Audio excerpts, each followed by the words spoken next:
Welcome to the Reality Revolution. I'm your host, Brian Scott. This episode is a sort of sequel to the episode on channeling the higher self. The intention of that episode was to describe my journey in connecting to my higher self and then eventually learning how to channel my higher self. What I have found in this process is a method for interacting with a version of myself that comes from billions of years in the future.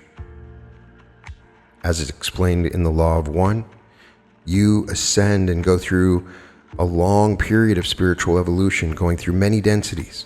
You've already done this for a long time, and you're in the third density right now. We're in a very unique time as we shift into fourth density right now. According to the Law of One material and my own personal experience, as well as the experience of many others that I've interviewed, we are in a shifting environment, a fourth density environment. Some people call it 5D. But it's actually happening right now. We are in a new Earth environment. And everybody is sort of in their own reality timeline, their own block of time. And many people are not aware of the shift that's happened. But many people are becoming aware of unique abilities, extra senses, the ability to touch an object and know its history completely, to see elementals, spirits, to communicate with the unseen world. Many people are beginning to open their spiritual eye to the world, and amazing things begin to happen.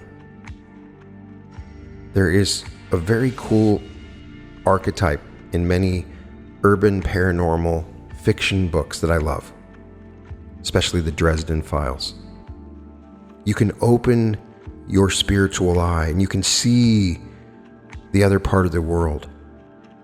And as I have accessed my higher self, I've begun to find this awareness, this feeling, this understanding of these extra senses and seeing into this unseen world. In that episode, I describe techniques that you can use and my own history and how I connected to my higher self. And at the end of that episode, I asked if there were further questions. And I've asked questions. In some cases, I've written down the answers. In some cases, I have had them come to me in a variety of means where I've recorded them on my iPhone. But what I love to do is be in the moment as much as possible in doing an episode. Usually when I do an episode, I do a lot of research. I like to write them out because I sound better when I write stuff out. I do a lot of reading, and it can take me time for each episode that I do. And when I do an episode like this, where I try to stay in the moment as much as possible, going into it not really knowing what I'm going to say, sometimes it can be so wonderful, the sort of revelations that come to me. As I explained in that episode, I've had these moments. Maybe you're just lying in bed, and then suddenly you can have any question answered. You can ask any question and it will be immediately answered. No limits. When I have that connection with my higher self, it is so wonderful and powerful, but the problem is, I always forget it. If you ask me right afterwards about what was given to me, the download of information that I had received, there's no way I could summarize it. Sometimes I try to write it down, and that's what I've done in some cases. And sometimes I try to share it with you in an episode like this. I may be able to go back to this episode and I won't remember any of the stuff that came out. The higher level of consciousness, the harder to remember. That's the aspect of it that's frustrating, because as you ascend to a higher level of vibration, there's a letting go. Once you enter back into a lower level of vibration, which you normally exist within, you're not able to access the memories and knowledge that you had in that higher vibration. So I like to just sit and I put a mask on. I like to limit my senses as much as possible and go in to silence, drawing myself down. I have found when I try to channel on a moment's notice that it becomes harder. So what I've done is give myself an affirmation. Someone wrote a beautiful affirmation on the Channeling Higher Self video. You should create your own affirmation, but declare your intention. Lindsay shared an affirmation that is used in the Gateway experience that I find very effective. You begin by saying, I am more than my physical body, because I am more than physical matter. I can perceive that which is greater than the physical world. Therefore, in these exercises, I deeply desire to expand, to experience, to know, to understand, to control, to use such greater energies and energy systems as may be beneficial and constructive to me and to those who follow me. Also, during these exercises, I deeply desire to help and cooperation, the assistance, the understanding of those individuals whose wisdom, development, and experience is equal or greater than my own. I ask their guidance and protection from any influence or any source that might provide me with less than my stated desires. I now protect myself as may be needed for such influence and reject any source that may restrain me from my stated desires. Then you can also say, I open this channel of communication only to those whose knowledge, wisdom, development, and experience is equal or greater than my own. I restrict such contact and communication to constructive purpose and reject all other. I open such channel only when I so consciously desire. At all other times, it will remain closed. When channeling your higher self, you want to make sure you're channeling your higher self, and you want to challenge whatever entity that you channel. As Carla Ruckert taught, challenge it against the highest thing that you consider for yourself. For her, that was Jesus, and so she would challenge, do you come in the name of Jesus? And they would say yes or no. If it's Buddha or whatever it is that you consider in your mind to be of the highest spiritual persuasion, you are seeking the highest level of knowledge that you can channel. And I seek the highest level of knowledge of myself, of my higher self, that can guide me. So in the comments of that video, several people asked some interesting questions, which I asked my higher self. MLDR Trombone asks about divine counterparts. What is the use of having these crazy, intense love relationships? My higher self said, the density with which you exist is designed around interactions and relationships between self and other self. Each relationship, both antagonistic and loving, is both a reflection of your interior world and the dynamic of self and other self. You will find great answers about yourself, the world, and your soul's purpose by analyzing and understanding the many relationships in your life. You are fortunate to have emotions that carry weight in these interactions. Your emotions both create and guide you to a higher understanding of yourself and the lessons of love. Love is the primary reason you are here. This is a schoolroom of love. Each moment is a fabulous artistic vista reflecting a lesson of love that, if understood, catapults you into a higher realm of consciousness.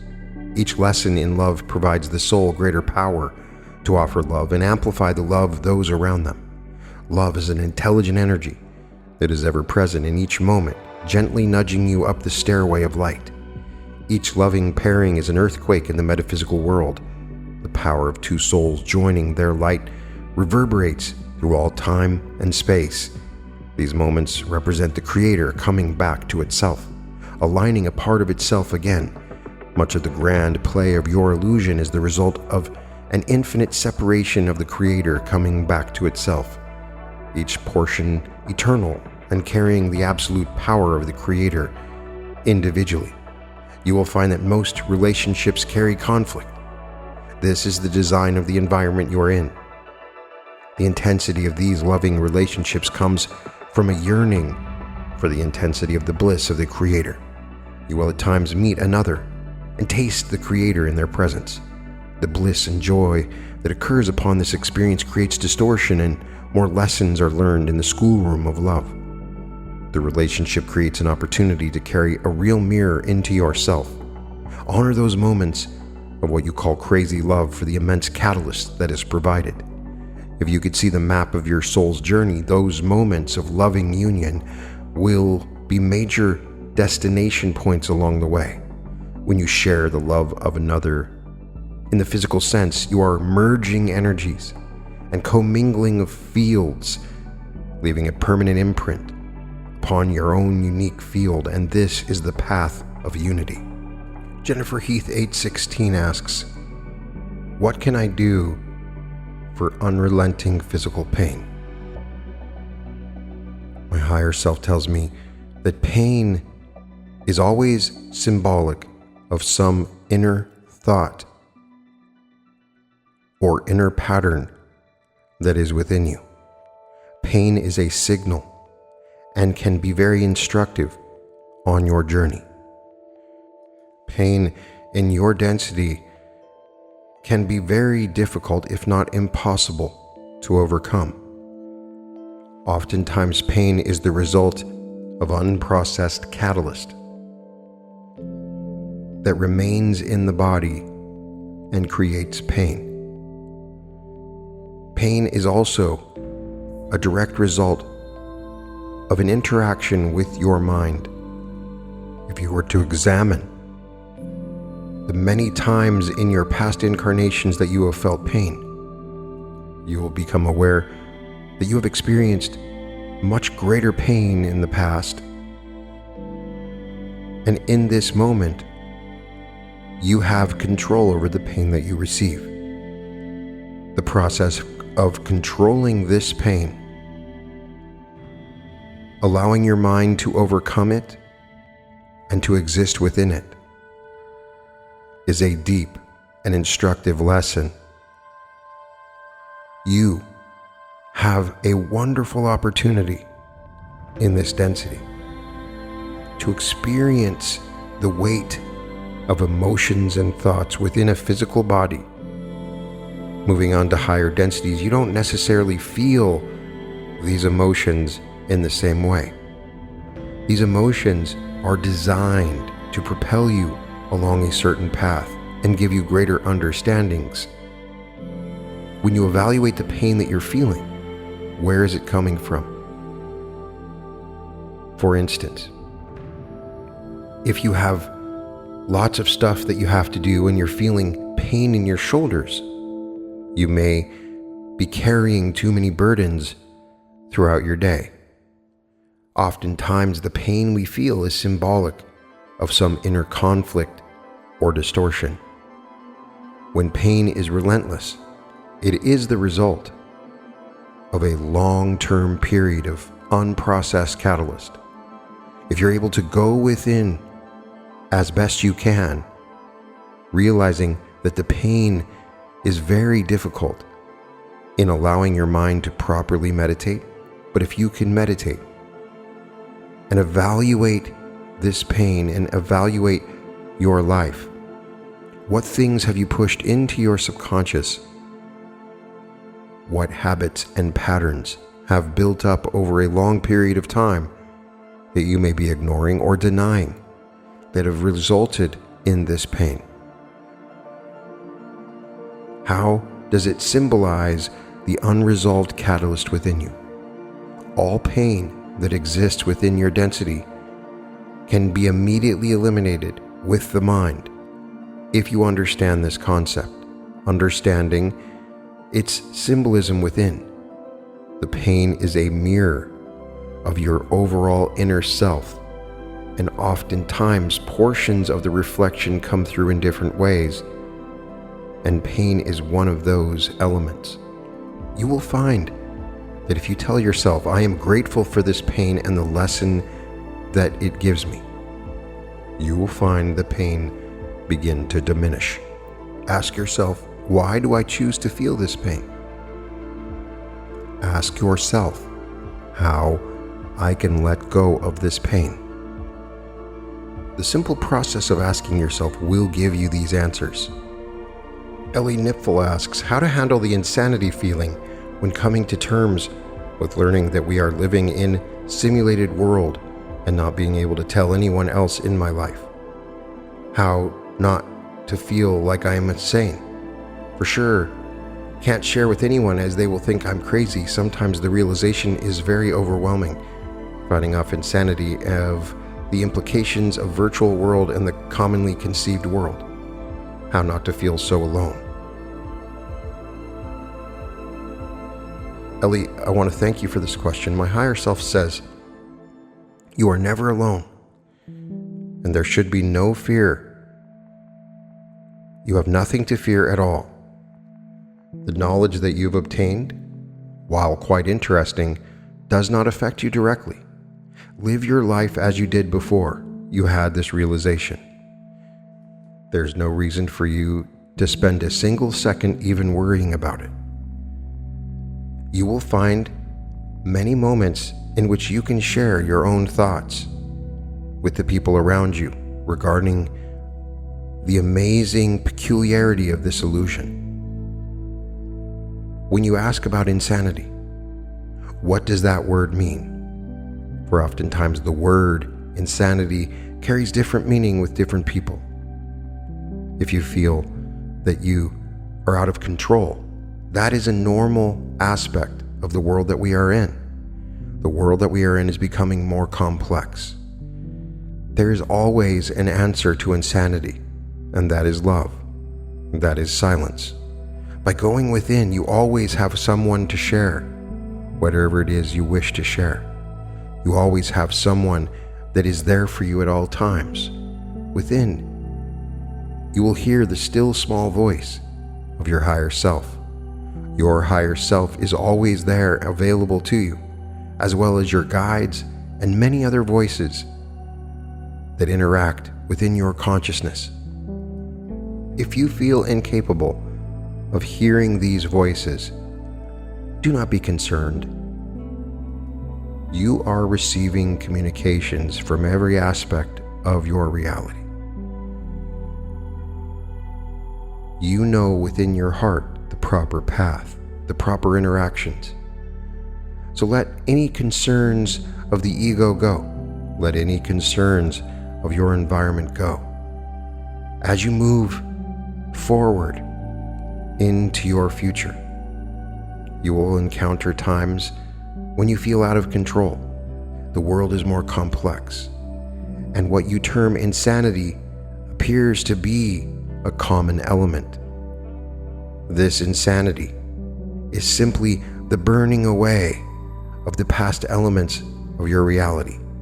And over time, these feelings of insanity will go away as you feel the bliss and joy of the Creator interacting within every cell of your body. In every moment that you experience the light of this world, there is the light of love dancing and flowing within you. When you become aware of this, even for a moment, it will dissipate your feelings of so-called insanity. Step outside of yourself. Look around at the world around you. Gaze at the world from your heart. When you do this, and when you see other selves that are lacking love and feeling alone just like you, those thoughts of loneliness, those thoughts of sadness and insanity that enter into your consciousness go away. Step outside of yourself and love others. That is always the solution for any level of distress, emotional disturbance, distortion, depression, or what you call insanity. At this point, I simply pull the blindfold on and call upon my higher self to communicate through me to those people out there. Whatever message may enlighten them and raise their own vibration. My higher self says, today is the best day of your entire life. You have no idea how amazing this single day is. You are in a perfect place. All the many forces of gravity the movement of stars and planets have all been in coordination for this very moment right now. In this moment, you will find the answers to everything that you ever wanted. In this moment, you will understand who you truly are. In this moment, you will begin to comprehend that you are love, you are light. You are a shining, bright star right now. And the gravity around you is all encircling you, the gravity of love. These moments fly by one after another. And it may feel that time is moving faster, but yet time is moving slower. As you tune in to the higher levels of vibration, time will slow down more and more. Time is relative to your consciousness. Time is slowing down for you now. In this moment, each breath, each blink of your eye, become aware of them. Feel the air in the room that you're in, and the texture of the seat that you're sitting in. Listen to the tiniest sounds around you. All of these elements, the cars driving by in the background, the rain sprinkling down, the birds singing. Each of these elements is you, is controlled by you, is a part of you. Reflect for a moment as to what it means. Each sound, each breath is important. You could go back through each moment in your life and learn vast lessons, which you will do at some point. Don't let the time slip by. Slow it down. Feel it. Understand how precious each wonderful moment is. Each moment that you share with me. Using Brian's voice, I call upon the higher selves of all that listen. And we gather together as a group, melding our energies into an omni-self, a greater self. And we feel this coordination, this complex of mind and experience. We allow the love of all to filter and flow between us into a gathering, beating heart. Do you feel this beating heart, beating in coordination with the planet and the sun? Do you feel the heartbeat of the galaxy? Feel this pulsing heart. This pulsing is within you, in your heart now. Each beat, each powerful, pumping action of your heart is being guided by your essence, by your power. Enter into every beat of your heart.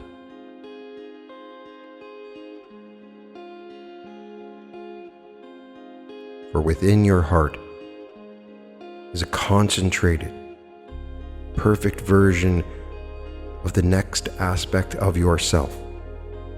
Your true self has existed within your solar plexus for a very long time, and you are beginning to move upwards towards the heart. Your body is the outer courtyard of your soul. Enter in through this outer courtyard into the inner courtyard of your heart and see that light. That light shines at all times within and around you. This wonderful light carries my imprint and all the imprints of those that you've ever met, the imprint of this family of souls that hears my voice. You must learn the power of questions and begin to ask yourself questions. What is it that you want to do? What is it that you wish to accomplish? Why are you here? Who are you? Ask these questions of yourself, and you will get an answer. For the voice of your higher self is always there, ready to answer. By simply asking these questions, you will hear the voice of your higher self. And now is the time to hear that voice. You've heard it before many times. Perhaps you've ignored it. Maybe you've noticed it. But it is always there, this presence in each moment, sharing this experience with you. Feel its love. Trust it. Listen to it. And tune into it. It is always available at all times. Let me tell you a story about a little boy who awoke in a vast prison on the largest planet in the universe. He found himself in the very core of this planet, with no memory of the past or future, not knowing how he got there. All he had with him was a little ball of light. He began to walk through the hallways and tunnels around the place that he awoken, and soon found an endless, infinite maze. He felt lost and alone in the darkness. He did not know where to go to escape this vast maze. It appears it could be thousands of miles long, millions of miles. There is no end, and no other soul around.